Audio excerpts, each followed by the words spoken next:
ప్రభునందు నాకు అత్యంత ప్రియులారా, ఈ పూట మన ధ్యానం కొరకు చదువుకున్న మాట అపోస్తలుడైన పేతురు రాసిన మొదటి పత్రిక 3వ అధ్యాయము 18వ వచనం. దేవుని చిత్తం అలాగున్న ఎడల కీడు చేసి శ్రమపడుట కంటే మేలు చేసి శ్రమపడుటే బహు మంచిది. ఎలయనగా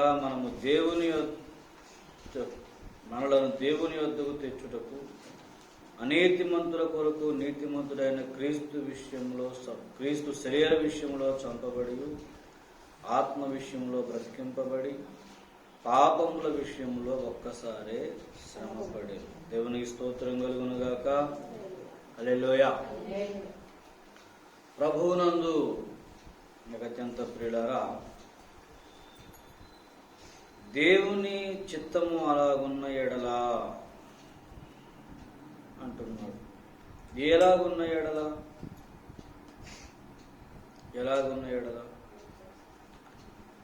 ఏమండి, చూడండి, ఆ పై వచనాలు చూస్తే మనకు అర్థమవుతూ ఉంటాయి. మీరు మంచి విషయములో ఆసక్తి గలవారైతే మీకు హాని చేయవాడెవడు అంటూ, మీరు ఒకవేళ నీతి నిమిత్తము శ్రమపడినను మీరు ధన్యులే, వారి బెదిరింపునకు భయపడకండి, కలవరపడకండి అంటున్నారు. నిర్మలమైన మనస్సాక్షి కలిగిన వారై మీలో ఉన్న నిరీక్షణను గూర్చి మిమ్మల్ని హేతువు అడుగు ప్రతివానికి సాత్వికముతోనూ భయముతోనూ సమాధానం చెప్పుటకు ఎల్లప్పుడూ సిద్ధంగా ఉండి మీ హృదయములందు క్రీస్తును ప్రభువుగా ప్రతిష్ఠించండి. అప్పుడు మీరు దేని విషయమై దుర్మార్గులను దూషింపబడుతారో దాని విషయమై క్రీస్తునందున్న మీ సత్ప్రవర్తన ప్రవర్తన మీద అపనింద వేయవారు దేవుని చిత్తం అలాగున్నాడు అంటున్నాడు. ఇక్కడ శ్రద్ధగా వినండి ప్రియులారా. మేలు చేసి శ్రమపడుట, కీడు చేసి శ్రమపడుట అనే దాని విషయంలో మేలు చేయడం అంటే దేనికి సంబంధించిన మేలు, కీడు అనేది దేనికి సంబంధించింది.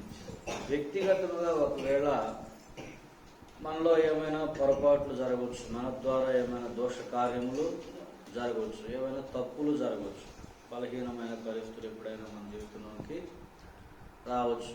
లేదంటే ఇప్పుడు ఏదో రకమైనటువంటి పాపములు పట్టబడిన వాళ్ళమే మనం అందరం కూడా. ఎక్కడో ఒక చోట ఆ పాత పులిపిండి మళ్ళీ ఒకవేళ కనపడవచ్చు. అప్పుడు శ్రమ అనుభవించడం అనేది దేవునికి మహిమ కాదు. ఎందుకంటే పాపము చేసినప్పుడు వచ్చేదాన్ని శిక్ష అంటారు, దాని శ్రమ అనరు. అంతే కదండి.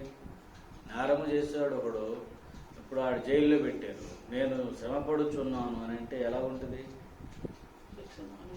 శిక్ష అనుభవిస్తున్నాను, నేను శ్రమ పడటం ఏంటి? పిల్లరా, ఎలాంటి కఠినమైన శ్రమ అనుభవించారంటే ఆ శిక్ష అనుభవించడం కంటే దేవుడు ప్రాణాలతో నరకానికి తోసేస్తే మంచిదేమో అనిపించేంత శ్రమలు క్రీస్తును నమ్మినందుకు అనుభవించారు. ఏం పాపం చేశారు వాళ్ళు అంటే, వాళ్ళు చేసిన పాపం వల్ల ఏమన్నా ఉందా అంటే అది ఒకటే, పాపం మానడమే. వాళ్ళు చేసిన పాపం ఏంటండి? పాపం మానడం. పాపం మానుకోమని చెప్పడం. వాళ్ళు సద్గుణములను వెంబడించడమే వాళ్ళు చేసిన నేరమయ్యింది. అందుకే ఇక్కడ పేతురు భక్తుడు మాట్లాడుతున్నాడు, పిల్లరా, మీరు ఒకవేళ నీతి నిమిత్తము శ్రమపడినను మీరు ధన్యులే. 14వ వచనం ఏమండి, వారి బెదిరింపునకు భయపడకుడి, కలవరపడకుడి అంటున్నాడు. పిల్లరా, సత్ప్రవర్తన విషయంలో మీరు నమ్మకముగా ఉంటూ దేవుని యొక్క భయము కలిగి ఉన్నట్లయితే,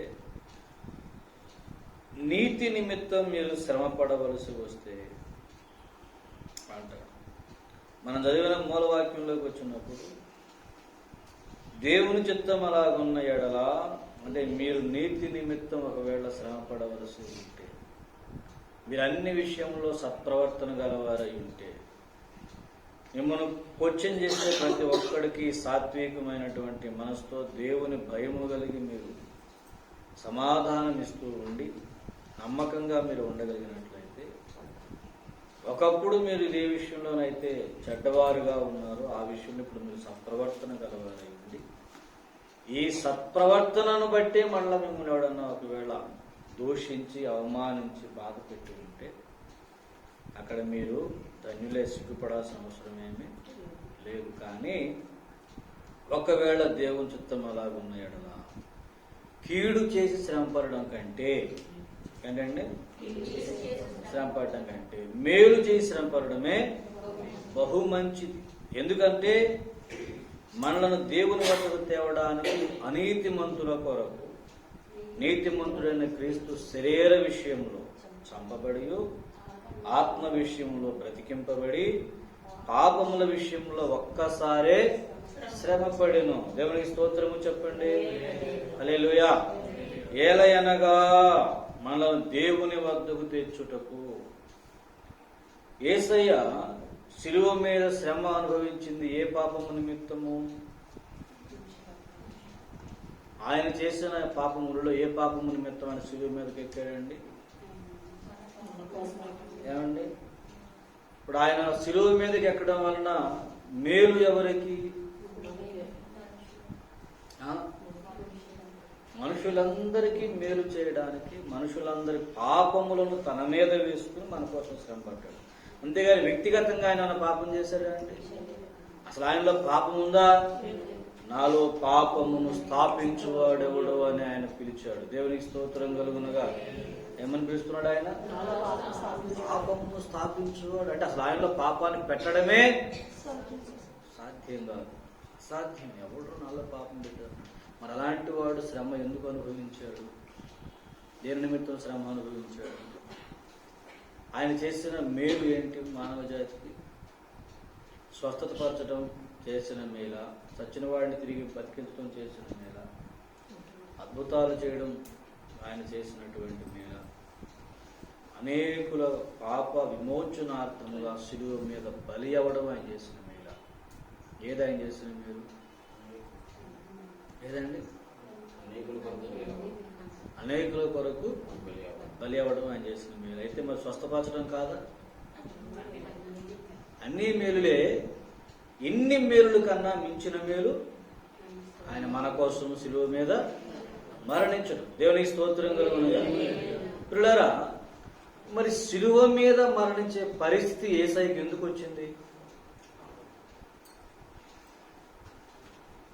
మన పాపాల కోసం మరణించాడు. దేవుడి నిర్ణయము, దేవుని ఏర్పాటు, ఓకే, కాదంటలేదు. ఆయన వచ్చిందే దానికోసం.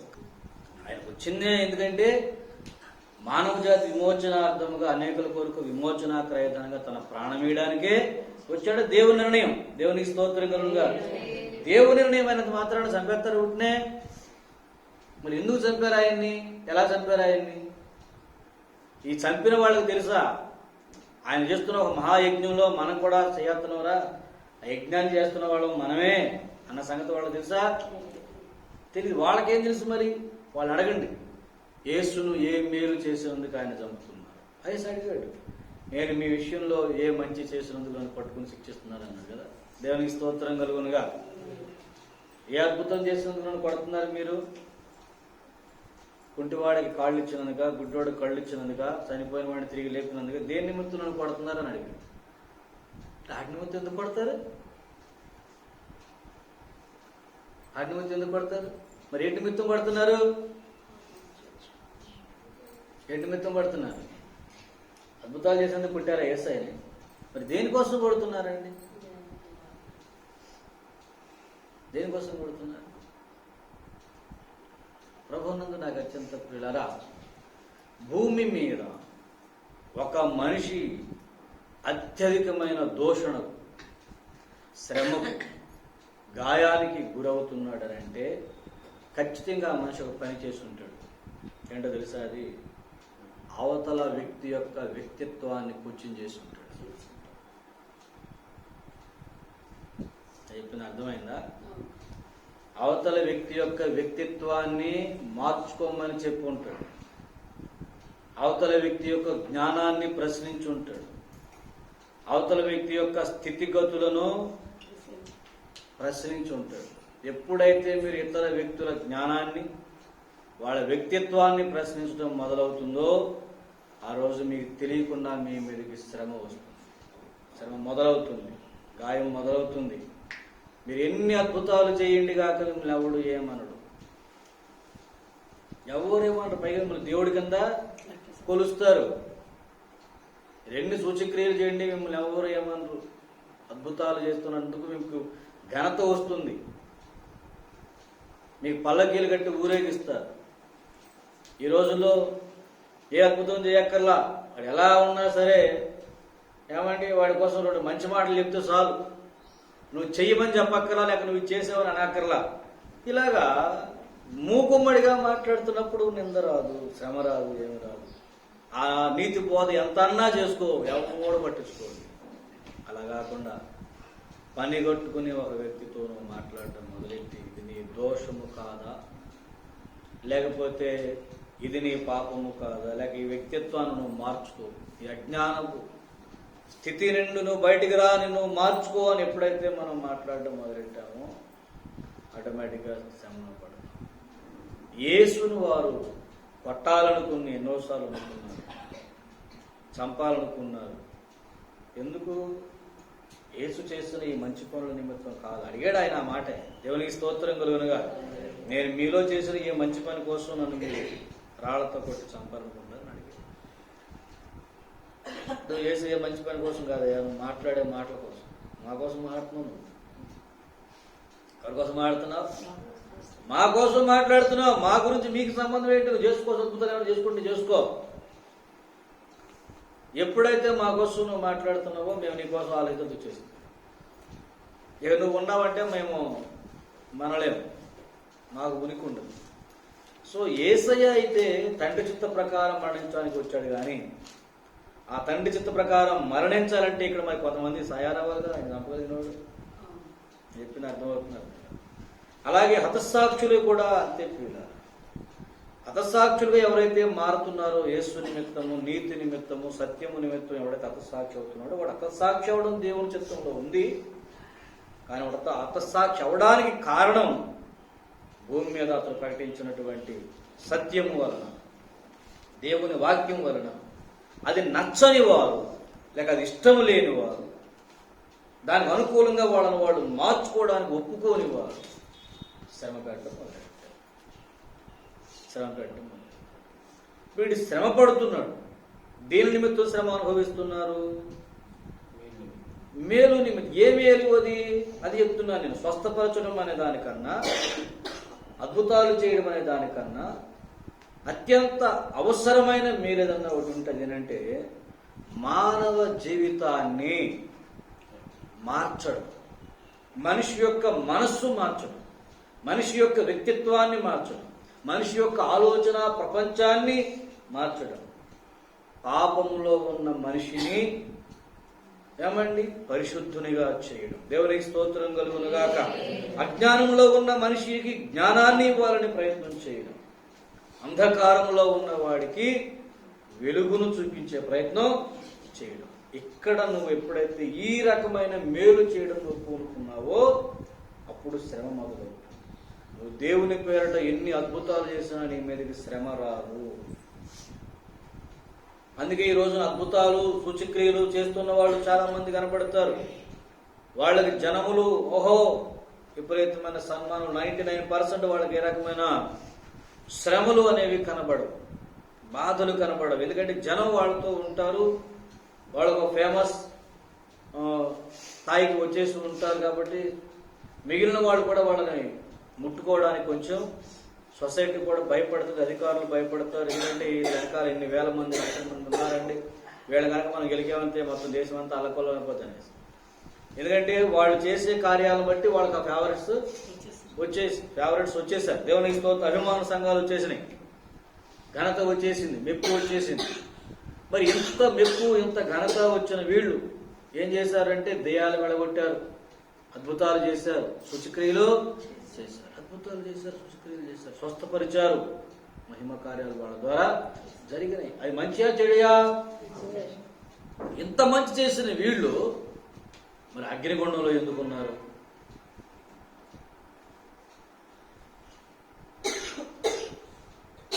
చెప్పిన అర్థమవుతుంది, అర్థం కావట్లేదు. ఏమన్నా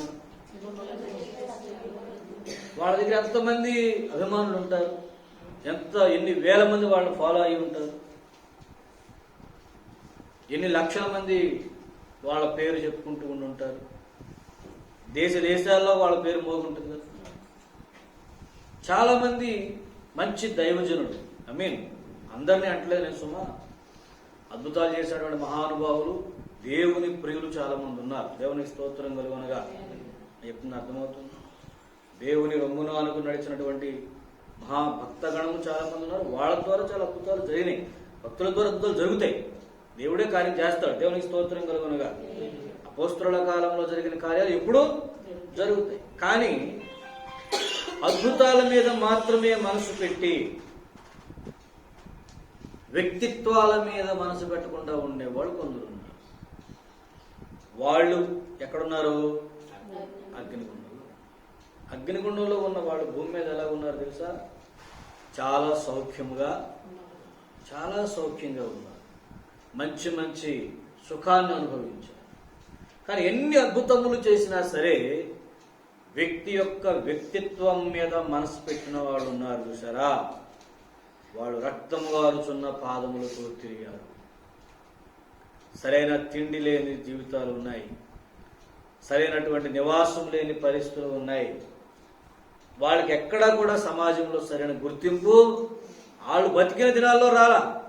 ఆ తర్వాత వాళ్ళ సాక్ష్యములు చదువుకుని ఫలానా వాళ్ళు ఇలా చేశారంట, ప్రభు కోసం ఇలా శ్రమపడ్డారంట అంటే, ఆ రోజు శ్రమపడ్డ వాళ్ళు ఈ రోజుకి అంత పొందుతారు. కానీ ఆ రోజు మరి ఏమైనట్లు లెక్క? ఆ రోజు వాళ్ళకి అన్నం పెట్టేవాళ్ళు లేరే, ఆ రోజు వాళ్ళకి వస్త్రములు ఇచ్చేవాళ్ళు లేరే, ఆ రోజు వాళ్ళు పక్షంగా నిలబడేవాళ్ళు లేరు. కాబట్టి వాళ్ళకి శ్రమ అనుభవించాల్సి వచ్చింది. లేరు కాబట్టి వాళ్ళు ఆకలి దెబ్బలతో ఉండాల్సి వచ్చింది. లేరు కాబట్టి వాళ్ళు ప్రభువును ప్రకటిస్తూ నిందల పాలవ్వాల్సి వచ్చింది. వాళ్ళని కూర్చోబడి మనం చదువుకుంటూ అయ్యో అలా జరిగిందా అని. నిజంగా వాళ్ళు ఈ రోజుల్లో ఉన్నా మనం అలాగే వాళ్ళని పట్టించుకోం. మనుషులు అప్పుడు ఇప్పుడు ఒకటే కదండి. చెప్పిన అర్థమవుతుంది. గోదావరిలో నీళ్లు పోతా ఉంటే ప్రవాహం, నీళ్లు తీస్తున్నారు. మీరు ఏ నీళ్ళు తీస్తున్నారు? నీళ్ళన్నీ ఒకటేనా కాదు? మీరు తీసిన నీళ్ళన్నీ గోదావరి నీళ్ళని చెప్తారా, ఏ నీళ్ళని చెప్తారు? నీళ్ళన్నీ ఒకటేనా కాదు? ఒకటేనా కాదు. ఎందుకంటే ఎందా నువ్వు తీసిన నీళ్ళు ఎప్పుడో వెళ్ళిపోయిన చాలదో, మళ్ళీ నువ్వు ముంచేసరికి కొత్త నీళ్ళు వచ్చింది అక్కడ, మళ్ళీ నువ్వు ముంచేసరికి మళ్ళీ కొత్త నీళ్ళు వచ్చింది, మళ్ళీ నువ్వు ముంచేసరికి మళ్ళీ కొత్త నీళ్ళు. ఎందుకంటే ఎంత నువ్వు ముంచిన ప్లేస్లో ఉన్నటువంటి వాటర్ ఫ్లో అయిపోయింది. కానీ నీరు మాత్రం అదే.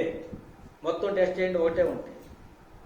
తరములు అలాగ జరిగిపోతూ ఉన్నాయి తప్ప తత్వములు అలాగే ఉన్నాయి. మానవ తత్వములు, మనిషి తత్వములు అలాగే ఉన్నాయి. కాకపోతే మనం ముందు జరిగిపోయిన చరిత్రను చదువుకుని మనం ఇప్పుడు ఏమంటామంటే అయ్యో అలాగైపోయిందా అంటాం. ఇవాళ మన కళ్ళ ముందు సేమ్ హిస్టరీ ఒకటి రిపీట్ అయి జరుగుతూ ఉందనుకోండి, మనం కూడా అలాగే ప్రవర్తిస్తాం. అక్కడ జనం ఆనాడు ఎలా ప్రవర్తించిన వారి ఎడలా మనం కూడా అలాగే ప్రవర్తిస్తాం. వాళ్ళు ఎందుకు దూషించబడ్డారు, ఎందుకు వెలివేయబడ్డారు, ఎందుకు అసహించుకోబడ్డారు, ఎందుకు తృణీకరించబడ్డారు, ఎందుకు గాయపరచబడ్డారు, ఎందుకు అవమానపరచబడ్డారు, ఎందుకు హేళన చేయబడ్డారు, ఎందుకు దుఃఖపరచబడ్డారు, చేసిన నేరం ఏంటి అంటే మీ వ్యక్తిత్వాలను మార్చుకోండి అని చెప్పడం, మీ స్వభావాన్ని మార్చుకోండి అని చెప్పడం, మీ ప్రవర్తన మార్చుకోండి అని చెప్పడం, దేవుని వ్యక్తిత్వానికి తగినట్టుగా మీ వ్యక్తిత్వాలు ఉండాలని వాళ్ళు బోధించడం. మేలు అనగా ప్రియులారా, అద్భుతాలు సూచక్రియలు చేసే మేలు అనేవి తాత్కాలికమైన మేలులు. ప్రియులారా,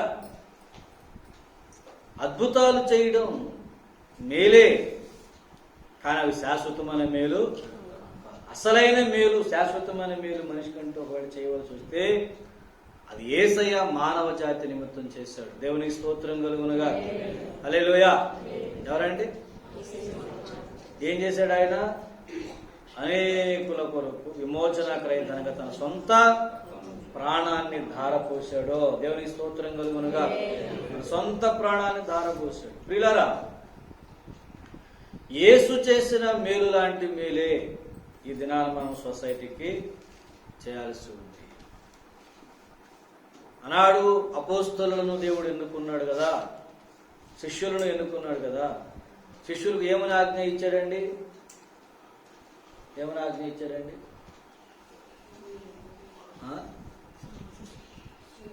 శుభ్రంగా తిని పడుకోండి అని చెప్పాడా? ఒకసారి చదవండి, నాకు వచ్చాను. మత్తయి సువార్త 8వ అధ్యాయం.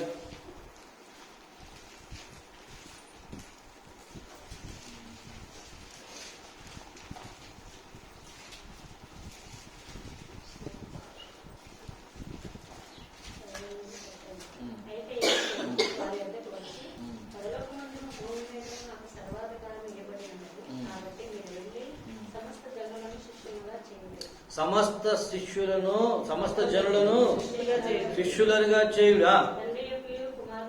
ముందు సమస్త జనులను ఏం చేయండి? దానికంటే ముందు ఏం చేయండి? మీరు వెళ్ళి సర్వ సృష్టికి ఏం చేయండి? సువార్త ప్రకటించడానికి వాళ్ళు ఏం చేయాలా? శిష్యులను చేయాలి. దేవునికి స్తోత్రం కలుగునగా. వాళ్ళు ఏం చేయాలండి? శిష్యులను చేయాలి. ఈ మాట ఎవరికి చెప్పాడు ఆయన? శిష్యులకు చెప్పాడు. శిష్యులు అంటే ఎవరు? అంతకు ముందున్న అపోస్తలులేగా. దేవునికి స్తోత్రం చెప్పండి. అంటే ఆ శిష్యులు ఏం చేశారు? ఆ శిష్యులు యేసుతో ఉన్నప్పుడు యేసు వారిని విడిచి వెళ్ళిపోయిన తరువాత ఏం చేస్తారు? వాళ్ళలాగా మనం అపోస్తలులు అంటున్నాం, అవునా కాదు? శిష్యులు అనగానే మనకు ఇప్పుడు మాదిరి ఎవరు? అపోస్తలులు. దేవునికి స్తోత్రం చెప్పండి. ఎవరండి మనకు మాదిరి? అపోస్తలులు. సంఘమా, ఇందాక నేను చెప్పాను, మేలు చేసి కీడు అనుభవించడం అనేది దేనివల్ల జరుగుతుందని చెప్పాను? వ్యక్తిత్వాలను, స్వభావాలను, బతుకులను, అలవాట్లను, ఆలోచనలను, జ్ఞానమును మార్చుకోమని చెప్పడం వల్లనే కదా శ్రమ వస్తుందని చెప్తున్నాం. ఇవి చెప్పకుండా ఉండి కేవలం అద్భుతాలు, సూచక్రియలు, స్వస్థతలు, మహిమ కార్యాలు చేసుకుంటూ లేకపోతే వాటిని ప్రకటించుకుంటూ పోయామనుకోండి, మంచోళ్ళకి ఎవడో రాడు. సరిగదా మనల్ని దేవుడు అంతగా గౌరవిస్తారు, ఘనతిస్తారు, చక్కగా చూస్తారు. ఎందుకంటే ప్రేమించడమే అని చెప్పడమే చెయ్యక్కర్లా. మనం అసలు ఏమని చెప్పాలా? ప్రేమ కలిగి ఉండండి, దయ కలిగి ఉండండి, జ్ఞానము కలిగి ఉండండి, వివేకము కలిగి ఉండండి, మంచి ప్రవర్తన గలవారై ఉండండి, దాన ధర్మములు చేయండి, కొట్టిన వాడిని కొట్టకండి, తిట్టిన వాడిని తిట్టకండి, పెట్టిన వాడికి పెట్టకండి. పెట్టిన వాడికి పెట్టకండి. అది కూడా చెప్తాం. ఇంత అన్యాపదేశం. ప్రియులారా, మంచి మాటలు చెప్తున్నందుకు ఎవడు మనల్ని దూషించలేదు. ఎందుకు దూషించారంటే వ్యక్తిత్వముల కోసం. అంటే మేలు, శాశ్వతమైన మేలు నువ్వు చేయబోనుకున్నప్పుడు నీ మీదకి ఏమొస్తుంది? శ్రమ, దూషణ, గాయము, అవమానం అనేవి ఎదురవుతున్నాయి. శిష్యులకు ఏమి ఎదురైందంటున్నాను. శిష్యులు కూడా రాజు ఎదుర్కొన్నారా దీన్ని? శిష్యులు అంటే ఎవరు ఇప్పుడు చెప్పండి? అపోస్తులు అన్నా. అపోస్తులు అప్పుడు ఏం చేశారు? యేసు నిమిత్తం శ్రమ అనుభవించారు, ప్రాణములు అర్పించారు. ఇంకా ఏం చేశారు? సమస్తమును విడిచిపెట్టి యేసు వెనక. సమస్తమును విడిచిపెట్టి అంటే ఏటిని విడిచిపెట్టారు వాళ్ళు చెప్పండి ఒకసారి నాకు.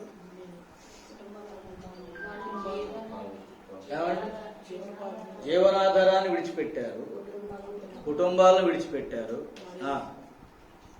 ఇంకా సుఖ సంతోషాలు విడిచిపెట్టారు. ఇంకా చెప్తాంట ఏమండి? అది కావాల్సింది. వాళ్ళు దేని విడిచిపెట్టారండి? స్వచిత్తం. తమను తామే వదిలేశారు. అన్నిటికంటే ముఖ్యమైనది అది. ఇల్లు వదిలేయడం పెద్ద సమస్య కాదు,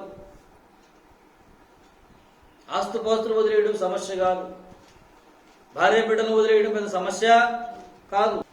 ఆస్తులు వదిలేయడం, అయిన వాళ్ళను వదిలేయడం, కుటుంబాన్ని వదిలేయడం, పెద్ద పెద్ద పెద్ద త్యాగాలేమే అనిపించుకోవేమో. త్యాగములే, అవి కూడా చేయడానికి ధైర్యం సరిపోదు కదా. అంత మాత్రం రెక్కల కష్టాన్ని వదిలేయడం, జీవనోపాధిని వదిలేయడం అంటే మామూలు విషయం కాదు. కానీ అవన్నీ ఒకవేళ వదలొచ్చు, కానీ స్వచిత్తము లేక స్వబుద్ధి నేను అనే అహం ఏదైతే ఉందో దాన్ని వదలడం కష్టం. ఇస్కరియోతు యూదా కూడా శిష్యులాగా వచ్చినోడే, వాడు కూడా మిగిలిన అపస్తులలాగా వాడును వచ్చాడు. కానీ వాడిని వాడు వదులుకుని రాల. నేను చెప్పిన అర్థమైంది. వాడిలో ఆ ధనాపేక్ష అలాగే ఉంది, హృదయ వాంఛలు అలాగే ఉన్నాయి, మనోవాంఛలు అలాగే ఉన్నాయి. వాడి హృదయంలో కోరికలు ఏమీ చావలేదు, వ్యక్తిత్వం మీద చావలేదు. వాడు ఎంత దయగలిగినాడు తెలుసా, అంత మంచోడు తెలుసా. ఒక ఆవిడ వచ్చి ఏసై మీద అత్తరపోతుంది కదా, ఆ అత్తరపోతున్నప్పుడు ఈడేం మాడతాడు, ఎందుకు అదంతా అమ్మేస్తావు దాన్ని, ఆ అత్తరును బయట ఎక్కడ నమ్మితే పేదలకు సాయం చేయొచ్చు కదా. ఎంతో ఉదారమైన మనస్సు వాడు. చూసారు ఎవరు సాయం చేయొచ్చు అంట. ఏసయ్య ఏం చెప్పాడు ఇప్పుడు, ఏసయ్యకి తెల్ల ఆ సంగతి, అది వృధా అయిపోతుందా? దేవుని అభిషేకిస్తుంది, దేవునికి ఇచ్చేది వృధా అవుతుందా? అప్పుడు వేసారు, పేదలు మీతో ఎప్పుడు ఉంటారులే బాబు, నేను మీతో నా కోసం అవి చేసింది, ఇది శాశ్వతంగా నిలిచిపోద్ది అన్నాడు. దేవునికి స్తోత్రం కలుగునుగా. హల్లెలూయా. కొన్ని చోట్ల మాట్లాడే కొన్ని ఉదారమైన మాటలు కూడా సైతంగా చిత్తం ఉంటుంది, స్వచ్ఛత్వం ఉంటుంది. చెప్పిన అర్థమవుతుంది. ఇది ఎందుకు వృధా చేయడం, దీన్ని ఎందుకు అలా వృధా చేయడం అంటే దేవునికి ఇచ్చేది ఏది కూడా వృధా అనుకుని నువ్వు ఇచ్చావా, అది నీకు వృధానే. కానీ వాడి దృష్టి ఎక్కడ లెక్కేసాడు, ఇది వృధా. అది వృధా ఏంటారు బుద్ధిహీనుడా? అసలు దేవుని దగ్గరకు వచ్చేది వృధా ఎలా అవుతుందంటే, దేవునికి ఇచ్చేది వృధా ఎలా అవుతుందంటే, ఇప్పుడు మనం ఏ లెక్కలో చూస్తున్నాం మనం దాన్ని, అప్పుడు వృధా అని ఎప్పుడు అంటాం మనం దాన్ని? చెప్పండి, ఎవరికి ఇచ్చినప్పుడు వృధా అనాలి? ఏమండి, ఎవరికి ఇచ్చినప్పుడు వృధా అనుకోవాలి మనం దాన్ని? యూజ్ అవ్వకపోతే వృధా అనుకోవాలి. సరే, నేను అడుగుతుంది యూజ్ అవుతుందా? అట్లా ఎవరికి ఇచ్చినప్పుడు దాన్ని వృధా అనుకోవాలి అంటున్నా. విలువ తెలియని వ్యక్తులకి ఇస్తే వృధా అయిపోయింది అయ్యో అనిపిస్తుంది, అదొకటి కారణం. రెండో కారణం ఎప్పుడు వృధా అవుతుంది అనుకోవాలి అంటే ఆల్రెడీ ఉన్నవాడికి ఇచ్చినప్పుడు వృధా అవుతుంది అనుకోవాలి, ఇష్టం లేని వాడికి ఇచ్చినప్పుడు వృధా అవుతుంది. ఇవన్నీ ఒక కారణాలు. తిరిగి ఇవ్వలేని వాడికి ఇచ్చినప్పుడు కూడా ఈ ఫీల్ అవుతుంది. ఎప్పుడు మనం అనవసరంగా ఇచ్చేసి ఏమైంది మన దగ్గరికి రాదు, అదేమైపోయిందో కూడా. కానీ దేవుడు నువ్వు ఇచ్చే ప్రతి దానికి 1000 రెట్లు ఇహలోకంలోనూ పరలోకంలో ఇస్తానని చెప్పాడు. దేవునికి స్తోత్రము చెప్పండి. దేవునికి ఇచ్చేది అసలు ఎలా వృధా అవుతుంది? ఎందుకంటే దేవునికి ఇచ్చేది దేవుని నిమిత్తం కాదు నువ్వు ఇస్తుంది, నీ నిమిత్తం నువ్వు ఇస్తున్నావని యేసయ్య చెప్పాడు. అన్నమాట పరలోకంలో నువ్వు దాచుకుంటున్నావని చెప్పాడు. మీ ధనాన్ని ఎక్కడ దాచుకోమన్నాడు? అప్పుడు అది వృధా అయినట్ట, నీకోసం దాచబడినట్ట? ఎవరు దాచినట్టు? నువ్వే నీ ధనాన్ని నువ్వే దాచుకున్నావు. ఎక్కడ? భూమి మీద కోటీశ్వరులైన వారు దేవుని వలన పరలోకంలో ఊరిపాకల్లో ఉంటారేమో, అత్యంత అల్పమైన ఇళ్లలో ఉంటారు, ధనాన్ని బిగబట్టేవారు. దేవుని కోసం చేతిని జాపి వెదజల్లిన వాళ్ళు ఉన్నారని చెప్పాడు కదా. దేవునికి స్తోత్రం కలుగును. వాళ్ళు భూమి మీద పేదలుగా బతుకుతారేమో కానీ నిత్య మహిమలో ఊహించని ఐశ్వర్యం వాళ్ళు ఉంటా ఉంటుంది. బహుశా వీళ్ళు వాళ్ళ ఇంట్లో పనివాడుగా కూడా ఉండొచ్చేమో. 3 మంది కోటేశ్వర్లు మన ఇంట్లో పనివాడుగా ఉంటారు. నిజం బిడ్డలారా, ఎందుకంటే బైబిల్లో చెప్పే ప్రతి మాట నమ్మాలి. నేను నమ్ముతాను. అంటేనండి, అనుకూల వచనాలైతే అత్యపదిగా నమ్మేస్తాం, కానీ ఇప్పుడు ప్రతికూలంగా ఉన్న విషయం ఎలా నమ్మేస్తాం? ఇదే కదా ఇప్పుడు సెలివేయడం కారణమైంది. దూషించడానికి, అవమానపరచడానికి, ఈయన మాట వినకూడదు, వీళ్ళు చంపేస్తే బెటరు, వీళ్ళు అలా ఉండకుండా ఉంటే బాగుండు అనుకునే పరిస్థితి ఎందుకు వచ్చింది? క్యారెక్టర్నే ప్రశ్నించడం వచ్చింది. ఇప్పుడు ఇది ఒక క్యారెక్టర్, ఇస్కరియోతు యూదా. ఇదంతా వృధా అయిపోతుంది, ఇది అవసరమా, ఇది చేయడం ముఖ్యమా, లేదా దీనికి అవసరమా అని ఆలోచించాడు. ఇప్పుడు వాడిని క్వశ్చన్ చేసాం అనుకోండి, వాడు ఊరుకుంటాడా? చేసినట్టు చెప్పేస్తాడు. అప్పుడు చెప్పేడా లేదా? ఎందుకు అప్పచెప్పేసాడు యేసైన వాడు అని అంటే వాడిలో ఉన్న కోరిక తీరలేనప్పుడు మరి ఏం చేస్తాడు? వాడి హృదయ వాంఛలు తీర్చాల్సిన పరిస్థితి ఏమంటే బయట ఎత్తుకున్నాడు అనమాట. ఇహలోక ధనమును ప్రేమించడం, ఇహలోక స్థితిగతులు ప్రేమించడం సాతానుకు చోటు ఇవ్వడమే. నేను చెప్పింది అర్థమవుతుందా? ఏమన్నాను నేను? ఇహలోక ధనాన్ని, ఇహలోక స్థితిగతులు అంటే మనం ఎలాగుండాలి, మనం అలాగుండాలి, ఈ స్థాయిలో ఉండాలి, ఆ స్థాయిలో ఉండాలి, మనం ఎంతని చెప్పుకోవాలి, మనం అంతని చెప్పుకోవాలి, కోరికలు ఉంటాయి చూసారా హృదయాల్లో? మ్యాక్సిమం ఈ ప్రతి మనిషిలో ఉంటాయి. ఏంటా కోరిక? మనమేంటో రైట్, మనమేంటో చూపించాలి. మీరేంటో చూపించండి, తప్పలేదు. కానీ మనమేంటో చూపిద్దామనేసి లోకములో సంపాదన, లోకములో స్థితిగతుల మీద వ్యామోహం పెంచుకుంటే ఖచ్చితంగా అది సైతానుకు సాధనం అవుతుంది. సైతానికి మీరు చుట్టించినట్టే. ఈ లోకంలో నేనేంటో చూపిస్తా, నేను ఎలాగంటో దాన్ని చూపిస్తా, నేను ఎలాంటి స్థితిలో ఉండాలో చూపిస్తా, నేను నా సత్తా ఏంటో నేను చూపిస్తా అని నువ్వు ఎప్పుడైతే అన్నావో ఖచ్చితంగా సాతాన్ని పక్కకు వచ్చి సాయం చేస్తాడు. ఏమని? చూసుకో, ఇక నువ్వేమేం చేయగలవో నీతో చెప్పిస్తాను చూడు, రా, నాకు ముఖ్యంగా చాలు. ఇక నేను నీకు ఎప్పుడు ముఖ్యం రా, ఆ మాట అనుకోడు, ఒక్కడనే. ఏమాట? నేనేంటో చూపిస్తాను అన్న చూసావా, అదే నాకు కావాలి. ఆ నేనేంటో అనేదాన్ని ఆ అపోస్తలులు మర్చిపోయారు, నా మీద తిరుగుబాటు చేశారు. ఆ నేనేంటో అదని చంపేసుకుని వాళ్ళు చచ్చిపోవడానికి సిద్ధమైపోయారు. ఇంకా అందుకే వాళ్ళు చంపేస్తాను సిద్ధపడ్డా, నేను బతికిచ్చేస్తా ఇప్పుడు ఆయనకల్లా. నేనేంటో చూపిస్తా అనుకున్నవాడు బిడ్లారా, వాడు బతికున్నట్ట చచ్చిపోయినట్ట? బతికే ఉన్నాడు అక్కడ. యేసయ్యలో మృతుడే గాని లోకానికి వాడు ఇంకా బతికే ఉన్నాడు. ఇక క్రీస్తునందు వాడు మృతుడుగా చనిపోయిన వాడుగా ఇంకా అవలా. నువ్వు బాప్టిజం పొంది ఉండొచ్చు కానీ సమాధి చేయబడినటువంటి శవంలాగా తిరుగుతున్నావు.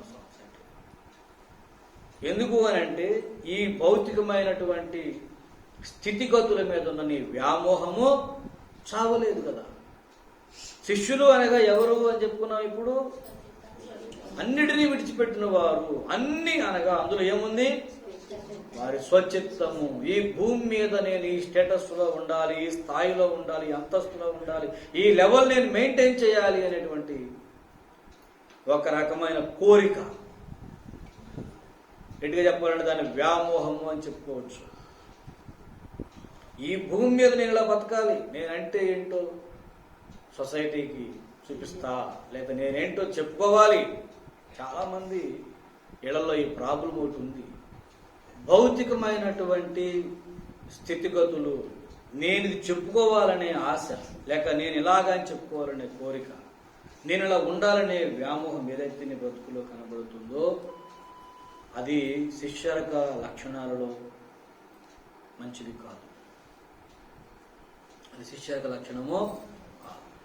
దేవుని శిష్యుడు, యేసయ్య శిష్యుడు అనగా సమస్తమును విడిచిపెట్టినవాడు, అంటే తనను తానే వదులుకున్నవాడు. వాడి జీవితంలో ఇంకేదన్నా ఒకటి జరుగుతుందంటే దేవుని చిత్తమే అయి ఉండాలా. దేవునికి స్తోత్రం కలుగునుగాక. ఎక్కడ ఉండమంటే అక్కడ. అదే అన్నాడు, మీరు ఏ స్థితిలో పిలువబడ్డారో ఆ స్థితిలోనే దేవుని మహిమపరచడం నేర్చుకోండి. దేవునికి స్తోత్రం. అది భౌతికంగా ఏ స్టేటస్ అన్నా కానీ కాదు. ఒకవేళ నీ స్థితిని దేవుడు మారిస్తే సంతోషం, మార్చకపోయినా దానికోసం బెంగట్టి కోసం అవసరం ఏమీ లేదు. సరే, ఓకే, గుడిసెలో నుంచి రక్షించబడ్డావు, మేడిచ్చాడు, సంతోషం. కానీ దాన్ని బట్టి దేవుణ్ణి నువ్వు ఘనపరచడం, హీనపరచడం ఉండొద్దు. దానికంటే శ్రేష్టమైనది ఏంటంటే నీ హృదయంలో ఆయన ఉంటున్నాడు. దేవునికి స్తోత్రం కలుగునుగా. నీవు ఉండే ఇల్లు దేవుడు నీకు ఇవ్వడం గొప్ప కాదు, నిన్నే దేవుడు తన ఇల్లుగా చేసుకున్నాడు, అది గొప్ప. నీవు ఉండడానికి మేడివ్వడం కాదు, ఆయన ఉండడానికి నిన్ను కోరుకున్నాడు. ఏది గొప్ప? నీకు ఇచ్చిన మేడ గొప్ప, నువ్వు గొప్ప? అప్పుడు దేవునికి స్తోత్రం చెప్పండి. ఎందుకంటే ఆ పెద్ద మేడలో ఈ మట్టి శరీరం ఉంది. ఈ మట్టి శరీరంలో మహిమ స్వరూపుడు ఉన్నాడు. దేవునికి స్తోత్రం. సో ఎవరు ఎక్కువ? ఇప్పుడు నేను ఎక్కువ. సో నాతో ఉన్నవాడు మహోన్నతుడైన దేవుడు నన్ను కోరుకున్నాడు. నేనే ఇంత గొప్పగా ఉన్నప్పుడు ఇంక మట్టి నాకు ఉంటే అంత లేకపోతే అంత. దేవుడు నన్ను కోరుకున్నప్పుడు మరి నేను దేని కోరుకోవాలి? నేను దేవుల్లో ఉండాలని కోరుకోవాలి. ఇప్పుడు ప్రభువా నువ్వు నాలో ఉండడానికి నేనే పాటివాడినయ్యా, నా దాగు చోటు నా ఆశ్రయము నీవే అని ఆయనలో ఉండడానికి మనం వెళ్ళాలి. దేవునికి స్తోత్రం కలుగును గాక. హల్లెలూయా. ఆయనలో దాక్కోవాలి. అందుకే అన్నాడు ప్రాకారములుగా నువ్వు నాకున్నావని. దావీదు భక్తుడు దేవునిలోకి పోయాడు, నీవే నా దాగు. దేవునికి స్తోత్రం చెప్పండి. హల్లెలూయా. ప్రభువునందు నాకు అత్యంత ప్రియులారా, దేవుని శిష్యుడిగా మారాలనుకున్నవాడు తనను తాను దేవునికి అప్పచెప్పుకున్నవాడై ఉంటాడు. ఆయన అంటున్నాడు, ఇప్పుడు మీరు సర్వలోకమునకు వెళ్ళి, ఈ శిష్యులకు చెప్తున్నాడు, సమస్తమును విడిచిపెట్టి వచ్చిన శిష్యులు ఉన్నారు కదా, వాళ్ళకి చెప్తున్నాడు ఏమనంటే, మీరు వెళ్ళి సర్వలోకానికి వెళ్ళి సువార్తను ప్రకటించండి, అద్భుతాలు చేయండి, సూచక్రియలు చేయండి అని చెప్తున్నాడా? ఏమన్నాడు వాళ్ళని కూడా? అంటే వాళ్ళు కూడా ఇప్పుడు ఏమై ఉండాలా? శిష్యులై ఉండాలంటే ఏమై ఉండాలని? ఇప్పుడు మిమ్మల్ని అందరినీ ఏం చేయాలన్నాడు? మిమ్మల్ని ఎలా చేయాలి? నేను సువార్త ప్రకటించి మిమ్మల్ని ఎలా చేయాలి? శిష్యులుగా చేయాలి. మిమ్మల్ని ఏం చేయాలి? నేను ఇప్పుడు కరెక్ట్ చెప్పండి. మిమ్మల్ని ఏం చేయాలి? నేను ఇప్పుడు శిష్యులుగా చేయాలంటే మీరు ఇప్పుడు ఏం కావాలి? మీలో సమస్తమును విడిచిపెట్టే లక్షణం రావాలి, స్వచ్ఛతమును విడిచిపెట్టే లక్షణం రావాలి. ఇవి మీలోకి రావాలని నేను ప్రయాసపడతాం మొదలెట్టాను అనుకోండి, పనిచేయడం మొదలెట్టాను అనుకోండి, అప్పుడు మీకు ఎలాగుంటుందో చెప్పండి. ఈ ప్రయాసలో, ఈ యొక్క ప్రయత్నంలో ఇది మేలు చేయడమా కీడు చేయడమా? ఈ మేలు చేస్తున్నప్పుడు ఎదురయ్యేదే కీడు. ఏంటి ఆ కీడు తెలుసా? మేలుకు ప్రతిగా కీడు ఏంటనంటే, వ్యక్తిత్వాలను మనం మార్చే ప్రయత్నం చేస్తున్నాం, స్వభావాలను మనం మార్చే ప్రయత్నం చేస్తున్నాం, అలవాట్లు మార్చే ప్రయత్నం చేస్తున్నాం, ఆలోచనలు మార్చే ప్రయత్నం చేస్తున్నాం. ఈ ప్రయత్నంలో ఖచ్చితంగా అవతల వ్యక్తుల యొక్క మనస్సులు గాయమవుతాయి, హృదయాలు గాయమవుతాయి, ఆలోచనలు గాయమవుతాయి, వాళ్ళ కోరికలన్నీ డ్యామేజ్ అయిపోతాయి, వాళ్ళు కట్టుకున్నటువంటి మేడలన్నీ పేక మేడల్లాగా భూకంపం వచ్చి ఎలాగైతే పెద్ద పెద్ద బిల్డింగ్లన్నీ కూడా కుప్పగూలిపోయి వీళ్ళ కింద కాళ్ళ కింద భూమి కదిలినట్టు అయ్యింది. ఏంటి ఇప్పుడు ఇవన్నీ మరి పేక మేడలాగా పగిలిపోయి పలు పగిలిపోయి నేను లేనా?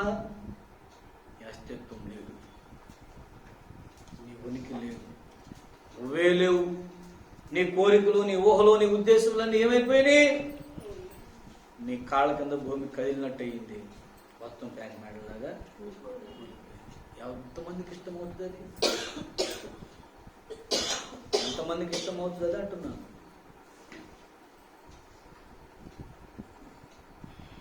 నీ బాల్యం నుండి నువ్వు నిర్మించుకున్న నీ కళ, నీ యవ్వన దశలో నువ్వు కట్టుకున్నటువంటి మేడ, ఊహ, నీ ఆలోచన ప్రపంచంలో నువ్వు కోరుకున్నటువంటి నీ యొక్క జీవిత లక్ష్యాలు, నువ్వు పడుతున్న ప్రయాస, అప్పటి వరకు దేనికోసం ప్రయాసపడుతున్నావు, ఆ ప్రయాస దేన్నైతే నువ్వు దృష్టిలో పెట్టుకుని శ్రమ పడుతున్నావో, కష్టపడుతున్నావో, సంపాదిస్తున్నావో, అదంతా ఒక్క క్షణంలో మొత్తం కూలిపోయింది. అది కూలిపోవడానికి ఎవడో ఒకటి చెప్పిన మాట కారణం అనుకోండి. వాని ఎడల మనకు సంతోషం ఉంటుందా అని అడుగుతున్నాను. ఉంటుందా? ఉంటుందా? మరి అప్పుడు ఏం చేస్తాం? అవతల వ్యక్తి ఆ చెప్పిన ఏం చేస్తాం? నిజం చెప్తున్నాను నేనండి. నిజంగా ఒకవేళ కూలిపోతే నువ్వు దూషించలేవు.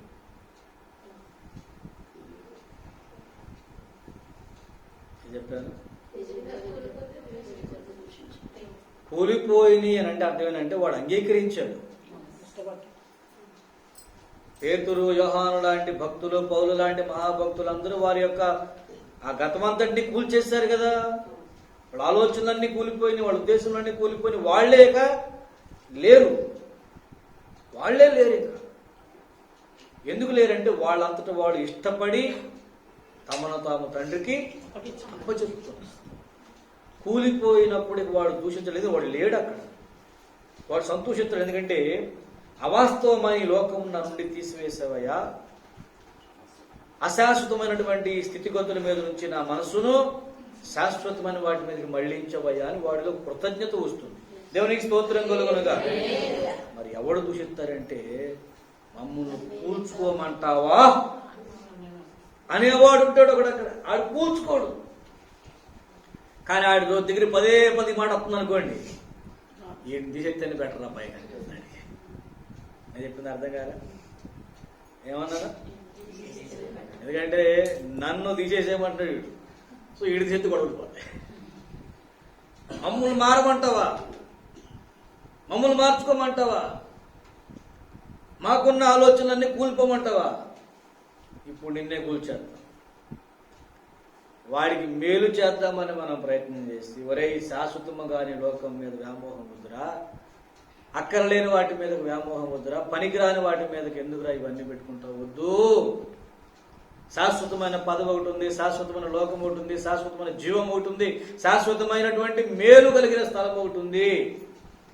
అది ముఖ్యం. దాని మీద మనసు పెట్టండి. పైన వాటి మీదే మనసు పెట్టండి, భూ సంబంధమైన వాటి మీద మనసు పెట్టకండి అని పదే చెప్తున్నప్పుడు ఇష్టపడిన వాడు దాన్ని కూల్చుకుంటాడు. ఆల్రెడీ శాశ్వతమైన వాటి మీద వచ్చేస్తారు కనుక వాడు శిష్యుడు. వాడేమవుతాడు? శిష్యుడి. కూల్చుకోవడానికి ఇష్టపడడు. వాడు ఆలోచన ప్రపంచాన్ని మార్చుకోవడానికి ఇష్టపడడు, స్వభావం మార్చుకోవడానికి ఇష్టపడడు, శుచిత్వం చంపుకోవడానికి ఇష్టపడ్డు, స్వాభిప్రాయం చంపుకోవడానికి ఇష్టపడ్డు. లోపల అవన్నీ కూడా ఇంకా గుట్లుగా పెరుగుతూ ఉంటాయి. ఏంటి తెలుసా? మమ్మల్ని అంటున్నాడు. ఇంకా కింద కత్తులు ఉంటాయి, కూర్చోలేడు అక్కడ. ఆ సీట్ కింద ముళ్ళు ఉంటాయి, కుదురుగా కూర్చోలేడు. కాళ్ళ కింద ముళ్ళు ఉంటాయి, కుదురుగా నిలబడలేడు అని అంటున్నాడు. మొదలెట్టేశాడు. నా కోసమే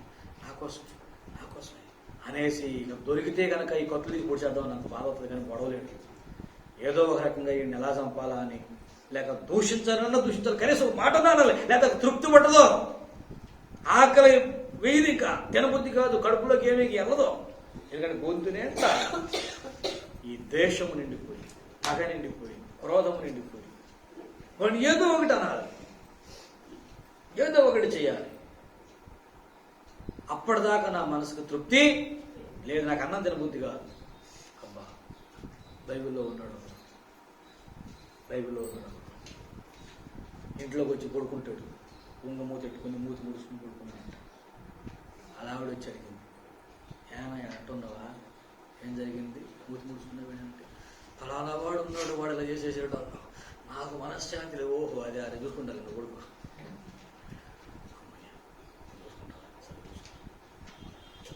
అప్పుడు ఆనందం లేచి, తెలుసా ఎవరండి?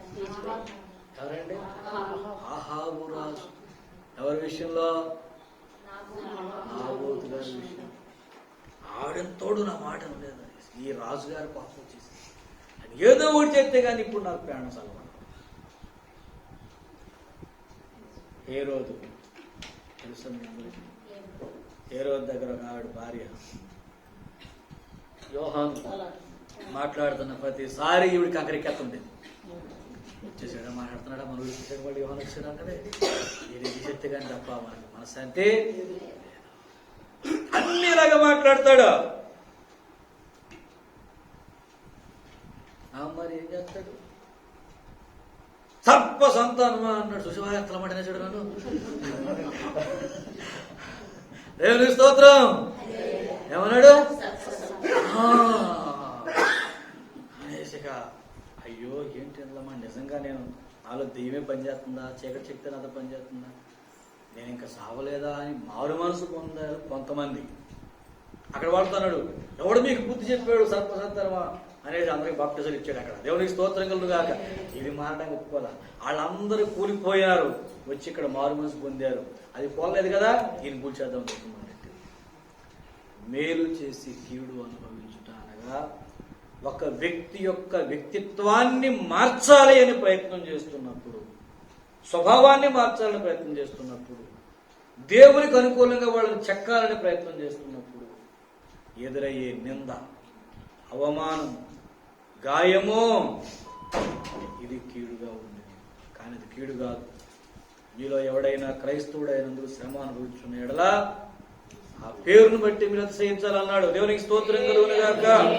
మీరు లోకమును అపేక్షించి బోధించడం లేదు, భౌతిక సుఖములు అపేక్షించి నేర్పించడం లేదు, లేక మీ యొక్క ధన స్వాస్థ్యములను ఆశించి బోధించడం లేదు. కానీ మీ వ్యక్తిత్వములు దేవుని వలె మారాలని బోధిస్తున్నప్పుడు అది మార్చుకోవడానికి మీకు ఇష్టం లేకపోతే మీ హృదయంలో పుట్టేది దూషణ, మీ హృదయంలో పుట్టేది గాయము, మీ హృదయంలో పుట్టేది తిరస్కారము, మీ హృదయంలో పుట్టేది ఎదుటి వ్యక్తుల మీద మరలా తిరిగి ఏదో నేరం మోపుతామా అనే ఆలోచన.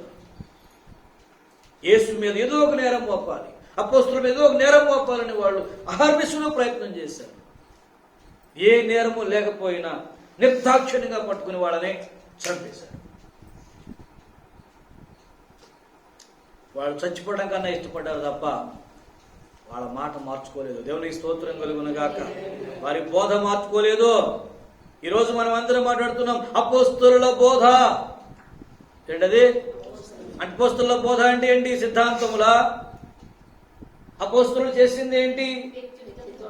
మరి ఇది మన దగ్గర వాళ్ళ అపోస్తలుల బోధ దొరికిన వారందరికీ అపోస్తలుల బతుకు దొరికిందా? అపోస్తలుల బోధ దొరికింది నీకు. ఆదివారం రొట్టె విరవాలి, శ్రమల మధ్యకాలంలో కడవరం మురిగినప్పుడు యేసు వస్తాడు, దేవుడు త్రిత్వమై ఉన్నాడు, లేకపోతే ఏవేవో కొన్ని సిద్ధాంతాలు నీకు దొరికినాయి. అది అపోస్తలుల బోధ. అపోస్తలుల బోధ ఏంటి? సమస్తమును విడిచి యేసును వెంబడించడం, లోకమునకు వేరయుండి రక్షణ పొందడం. దేవునికి స్తోత్రం కలుగునుగాక. ఇవెందుకు ఎక్కలేదు? మరి మీరు మీ సొత్తు కారు వెలబెట్టి కొనబడినవా, ఇదెందుకు ఎక్కలేదు? మరి సమస్తమును విడిచి యేసు వెనకాల నడవడానికి శిష్యులుగా అండి, ఇదెందుకు ఎక్కలేదు? మరి అపోస్తలుల బోధ దొరికింది, మరి బతుకేది? బతుకెందుకు దొరకలేదు? అపోస్తలులను పిలిచినప్పుడు ఆయన చెప్పిన మాట, మీరు వెళ్లి సర్వలోకమునకు సువార్త ప్రకటించి వాళ్ళని ఏం చేయండి? ధనవంతులుగా చేయండి అని చెప్పలా, ఆరోగ్యవంతులుగా చేయండి అని చెప్పలా, బలవంతులుగా చేయండి అని చెప్పలా, ఘనత వహించిన వారికి చేయమని చెప్పలా. ఏమని చెప్పాడు? Where is the disciples? ఏరా శిష్యులు? మరి ఎక్కడా శిష్యులు? యేసు కోసం సమస్తమును సహించి భరించి వరించి యేసు కోసం నడవగలిగినటువంటి ధన్యులు ఎక్కడ? సమస్తమును విడిచి యేసు వెనగలిగిన ఆ ధన్యులు ఎక్కడ? దేవుని పక్షంగా తమ వ్యక్తిత్వాలను మార్చుకుంటూ ఇతర వ్యక్తిత్వాలను మార్చాలనే ప్రయత్నం చేస్తున్నటువంటి ఆ అదృష్టవంతులు ఎక్కడ? అదృష్టవంతులు ఎక్కడ? ఆ ప్రయత్నంలో వారి మీద నింద వస్తున్నప్పుడు, గాయం వస్తున్నప్పుడు కూడా, ప్రభువా నీ పక్షంగా నేను పనిచేయడానికి పూనుకున్నప్పుడు నాకు ఎదురైన అవమానం ఇది నా ఘనతగా భావిస్తున్నాను అని చెప్పుకోగలిగినటువంటి ఆ ధన్యుడు ఎక్కడ? నీ పక్షంగా నిలబడటం వలన నా మీదకి వచ్చినటువంటి నింద ఇది, నీ పక్షంగా పనిచేయడం వలన నా మీదకి వచ్చిన శ్రమ ఇది, నీ పక్షంగా నేను పనిచేయడం వలన నాకు వచ్చిన ఇరుకు ఇది, నీ పక్షంగా నేను మాట్లాడటం వల్ల నా మీద పడిన దెబ్బ ఇది అని చెప్పుకోగలిగినటువంటి అపోస్తలుడు మహావీరుడు. అలాంటి శిష్యులు ఈరోజు ఎక్కడ? అపోస్తలుల బోధ దొరికిందని చెప్పుకుంటున్నాం, అపోస్తలుల బతుకెందుకు దొరకలేదని అడుగుతున్నా. బోధను పట్టుకున్న మనము బతుకుని పట్టుకోలేదు. బోధను పట్టుకోవడం అంటే ఏంటి అర్థం? అక్షరాలు పట్టుకోవడం అని అర్థమా? మరి దేన్ని పట్టుకోవడం? బోధ దేనికోసం చేశారు వాళ్ళు? బతుకు మార్చుకోండి. అపోస్తలుల బోధ ఎందు అంటే అపోస్తలులు ఏదైతే చేశారో, ఏదైతే చేయమని చెబుతున్నారో దాని యందు అని అర్థం. దేవునికి స్తోత్రం కలుగునుగాక. హల్లెలూయా. Where is that? అపోస్తలులు ఏం చేశారండి? అపోస్తలులు చేసింది మరి నీ లైఫ్లో ఎక్కడ ఉందండి? అపోస్తలుల బోధ యందు ఉంటే అపోస్తలుల బతుకు యందు ఉన్నావు అని అర్థం. వాళ్ళు ఏది బతికారో అది చూపించారు మనకి, అది బోధించారు మనకి. ఇలా బతకమని వాళ్ళు మనకి మాదిరి పెట్టుకుని వెళ్ళారు. ఏ పెట్టుకు వెళ్ళారండి? ఇదే పేతురు భక్తులు మాట్లాడుతున్నాడు చూడండి. 2వ అధ్యాయం 1వ పత్రికలోనే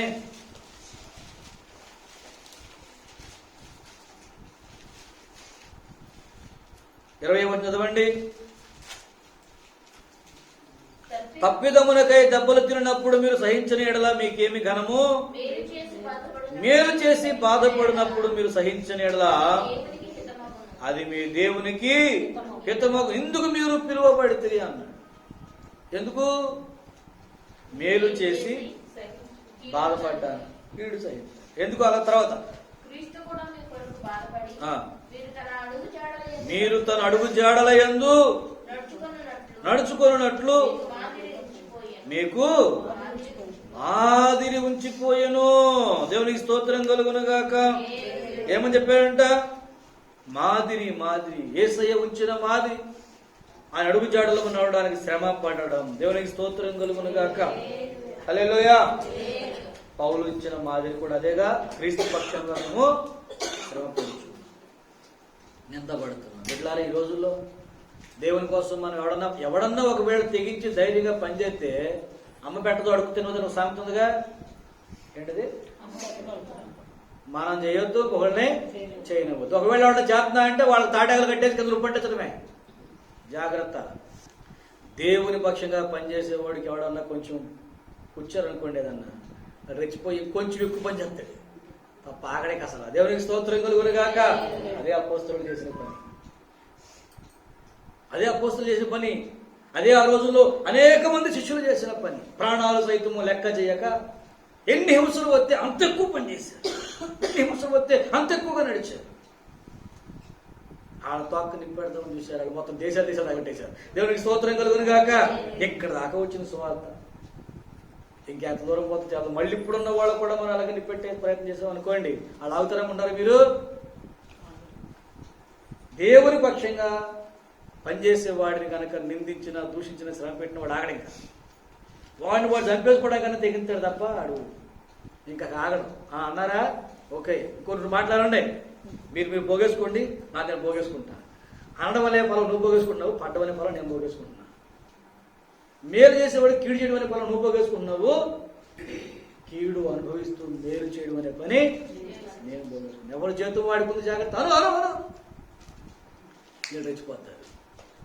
అమ్మబెట్ట దొడుకు తినదు అన్నట్టు మనం చెయ్యమో చేసేవాళ్ళని చేయలేమో సరిగదా. వాళ్ళకి మళ్ళీ వెనకాల నిందలు, అవమానాలు జత చేసి పెడుతున్నావు. నువ్వు అన్ని రకాలుగా జత చేసి పెట్టినా వాళ్ళు రెచ్చిపోతారు తప్ప ఆగరు అసలు. దేవుని పక్షంగా పనిచేసేవాడు, దేవుని పక్షంగా నడిచేవాడు, దేవుని పక్షంగా పోరాడేవాడు, సత్యపక్షంగా నిలబడేవాడు అంతకంతకు శ్రమలో బలం పొందుతుంటాడు. ఎందుకంటే శ్రమలే వాళ్ళ టానిక్. దేవునికి స్తోత్రం కలుగునుగాక. నిందలే వాళ్ళకు బలం, గాయములే వాళ్ళకు అన్నటువంటి ఆరోగ్యం. ఆ గాయం, ప్రతి గాయము వాళ్ళ నిజాన్ని తెలుసా, ఇంకొంచెం పరిశుద్ధపరుస్తుంది, ఇంకొంచెం నీతిమంతులుగా చేస్తుంది, ఇంకొంచెం దేవుని కొరకైన భారాన్ని పెంచింది.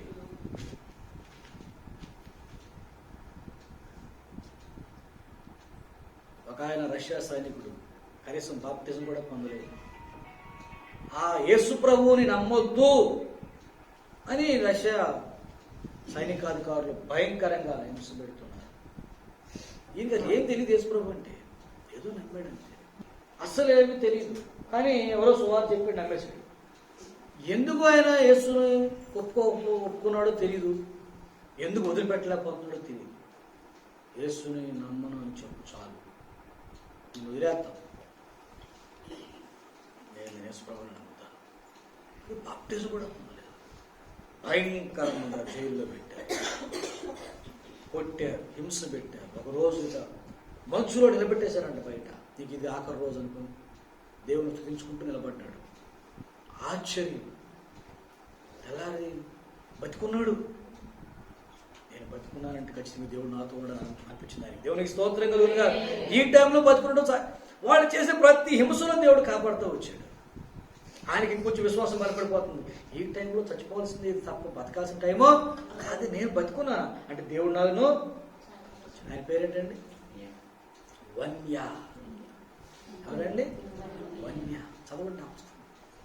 దేవునికి స్తోత్రం కలుగునుగాక.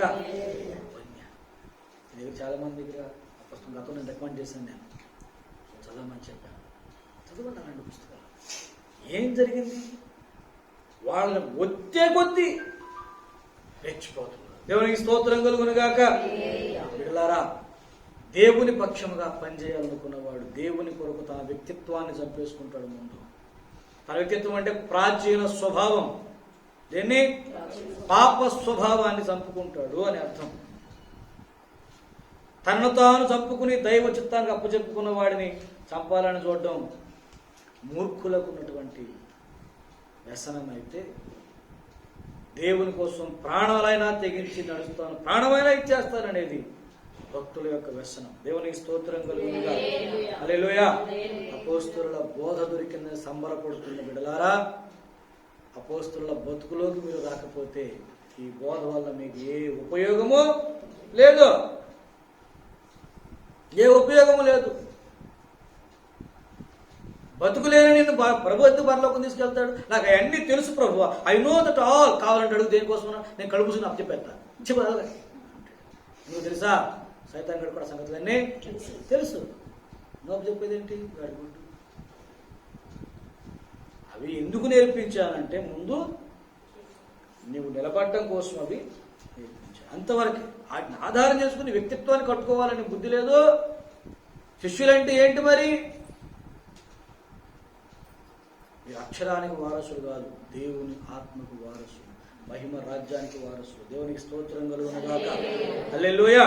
కాబట్టి ప్రభునందు బిడలారా, మీరు ఈ రోజున ఏమైనా నేను శ్రమ అనుభవిస్తున్నాను, గాయం అనుభవిస్తున్నాను అంటే బహుశా నీ వ్యక్తిత్వాన్ని మార్చుకోమని చెప్తున్నందుకు బాధపడుతున్నావేమో, లేక నీ బుద్ధిహీనత వలన బాధపడుతున్నావేమో, నీ నోటి మాటలు బాగోక శ్రమ పడుతున్నావేమో, నీ స్వభావ సిద్ధమైనటువంటి దుర్గుణముల వలన, నువ్వు చేసినటువంటి దుష్కార్యముల వలన బాధపడుతున్నావేమో. అలా బాధపడటం వల్ల ఉపయోగం ఏమీ లేదు. కీడు చేసి శ్రమ అనుభవించడం, శిక్ష అనుభవించడం అనే దానికంటే మేలు చేసి, అంటే నీ నోరు బాగుండాలి, నీ హృదయం బాగుండాలి, నీ భవిష్యత్ నిర్ణయాలు దైవ చిత్తములో ఉండాలి, దేవుని కొరకు నీవు అప్పచెప్పుకుని ఉండాలి, దేవుని పక్షంగా పోరాడుతున్నటువంటి ఉండాలి, దేవుని పక్షంగా సువార్త ప్రకటిస్తున్న వ్యక్తిగా ఉండాలి, దేవుని పక్షంగా నీ వ్యక్తిత్వాన్ని దేవుని పోలికలోకి మార్చుకుంటున్నటువంటి ప్రయత్నంలో నువ్వు ఉండాలి. ఈ ప్రయత్నంలో నువ్వు శ్రమ అనుభవిస్తున్నావు అనుకో, ఒకవేళ నువ్వు ధన్యుడువు, ధన్యురాలు. దేవునికి స్తోత్రం కలుగునుగాక. అయ్యా, నా వ్యక్తిత్వాన్ని నేను మార్చుకునే ప్రయత్నం చేస్తుండగా నాకు నింద వచ్చింది. ఒకప్పుడు ఇలాంటి వ్యక్తిత్వం నాది, మార్చుకునే ప్రయత్నం చేస్తున్నాను, నా మీదకి శ్రమ వస్తుంది. ధన్యుడివే. ఒకప్పుడు నా యొక్క స్వచిత్తం మీద నేను నడుచుకుంటూ పోయాను, అంతా కనపరిచారు, దాన్ని చంపుకుని దేవుని చిత్తమే జరిగించాలని పూనుకున్నాను. దానివల్ల గాయం ఎదురైంది, శ్రమ ఎదురైంది. ఏం పర్లా, నువ్వు ధన్యుడివే. దేవునికి స్తోత్రం కలుగునుగాక. హల్లెలూయా. ఎందుకంటే మేలు చేసి నువ్వు కీడు అనుభవిస్తే నువ్వు ధన్యుడు. ఒకవేళ నువ్వు కీడు చేసి శ్రమ అనుభవిస్తున్నానంటే దేవునికి మహిమ కాదు. యేసయ్య ఎందుకు శ్రమపడ్డాడు, అపోస్తలులు ఎందుకు శ్రమపడ్డారు, ఆ కోవలోకి నువ్వు రా. ఆ ప్రయత్నంలో నీ మీదకి లోకం నింద ఖచ్చితంగా తీసుకొస్తుంది. దేవుని చిత్తంతో సంబంధం లేనటువంటి దుష్ట సమాజం ఒకటి ఉంది. అది నిన్ను దూషిస్తుంది, అవమానపరుస్తుంది, గాయపరుస్తుంది, హింసిస్తుంది, హేళన చేస్తుంది, అవసరమైతే అపహాస్యం చేస్తుంది. అవసరమైతే భయపడొద్దు. ఆ నిందలే నీకు బలాన్ని ఇస్తాయి. దేవుడు చెప్పాడు, నా నామం పేట మీరు దూషించబడుచున్నప్పుడల్లా మీరు ధన్యులు, సంతోషించి అన్నాడు. లేకపోతే మూల కూర్చుని ఏడవండి అన్నాడా?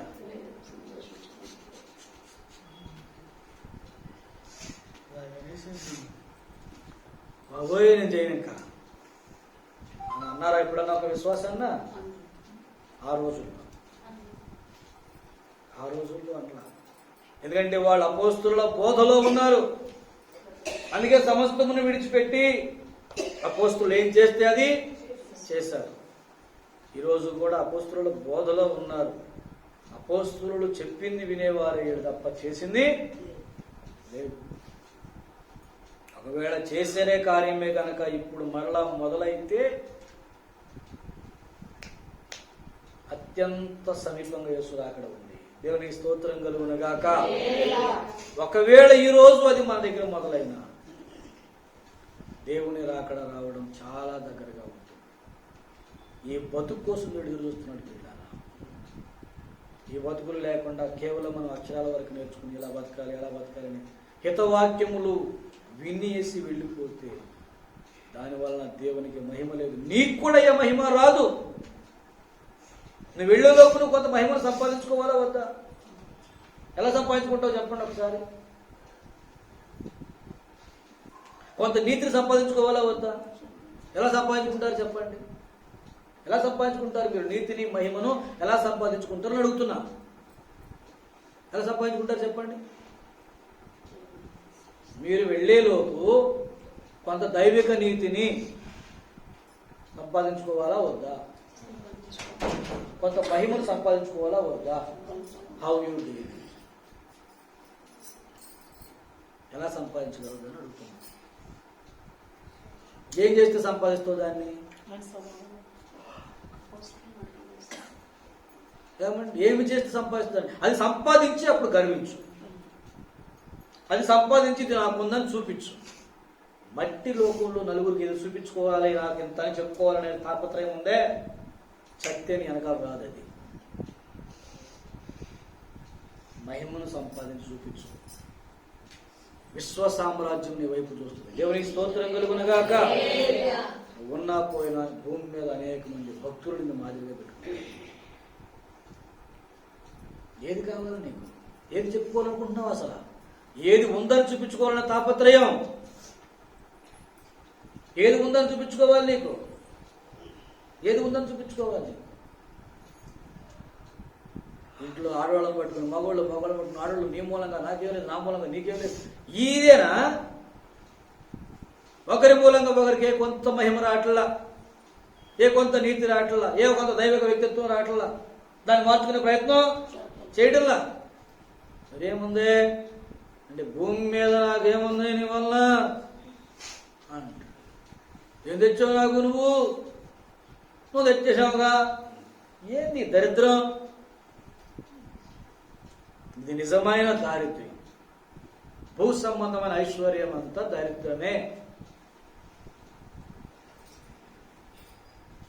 ఎందుకంటే ఆత్మ సంబంధంగా వాళ్ళు నిరుపేదలు. భూ సంబంధంగా నేను ఈ స్థితిలో ఉండాలని ఆఖ్యాకించే ప్రతి ఒక్కడు ఆత్మ సంబంధంగా నిరుపేద, వాడికి పుట్టలేదు. భూ సంబంధంగా నేను ఈ స్థాయిని మెయింటైన్ చేయాలనే తాపత్రయంలో ప్రతి ఒక్కడు సైతాన్ చేతుల్లో ఉన్నాడు. ఎందుకంటే మీ పౌరసత్వం ఇక్కడ కాదని ఒక పక్కన స్పష్టంగా మరి అపోస్తలులు చెప్తున్నారు కదా. మరి అపోస్తలుల బోధ నీకు ఎక్కలేదా? అపోస్తలుల బోధ నీకు ఎక్కలేదా? అపోస్తలుల బోధ ఏంటి? ఆ బోధ నీకు నీ బతుకులోకి రావాలి. అపోస్తలుల బోధ, అపోస్తలుల బ్రతుకు కావాలి. దేవునికి స్తోత్రం కలుగునుగాక. హల్లెలూయా.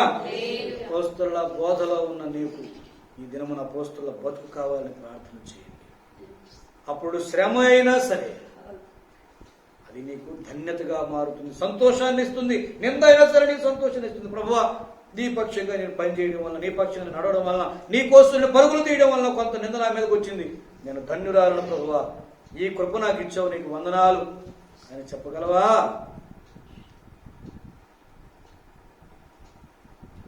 అంత తెగింపు ఇంకా రాలేదా? రండి, ఏముందో మనలో దేవుని దగ్గర ఒకసారి పరీక్షించుకుందాం. బోధ మాత్రమే ఉందా, బతుకు కూడా ఉందా? పరీక్షించుకుందాం రండి. ఇప్పుడు తిట్టండి, ఏం తిడతారు? ఇప్పుడు హింసించండి, ఏమి హింసిస్తారు? ఇప్పుడు గాయపరచండి, ఎవరిని గాయపరుస్తారు? ఇప్పుడు తృణీకరించండి, ఏమని తృణీకరిస్తారు? ఇలా మారమని చెప్పినందుకు శత్రువునాయా?